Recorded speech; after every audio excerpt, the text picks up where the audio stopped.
ඉල්මාසේ ඉල්වැස්සට ඉඳලොලු පිපිලා.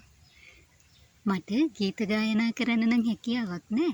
ඒ වුණාට ගීතයක තියෙන යම්කිසි දෙයක් අපි දැක්කහම අපිට මතක් වෙනවා නිරන්තරයෙන්ම ඒ ගීතය.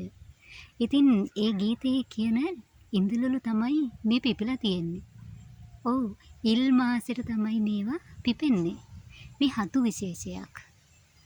මම හිතන විදිහට මේවා ගැන දන්නව ගොඩක් අය.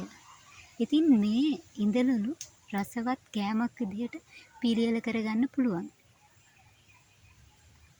හැබැයි ඉතින් එහෙම රසවත් ආහාරයක් හදාගන්නවා නම් මේක අපි උදේ පාන්දරම කඩා ගන්න ඕනේ. එහෙම නොවුනොත් මේ ඉඳලොලු දිගහැරුණට පස්සේ මේ කුඩයක් වගේ දිගහැරුණට පස්සේ මේවට පණුව වහනවා.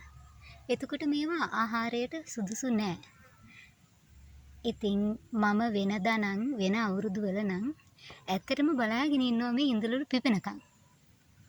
ඒත් මේ අය මේ පාර මට වරෙන්ම පිපිලා. දැන් ඉතින් කරන්න දෙයක් නෑ. මම දකිනකොටත් ගොඩක් හවස් වෙලා. අපි බලමු හෙටවත් ආයේ පිපේවිද කියලා ඉඳලොලු.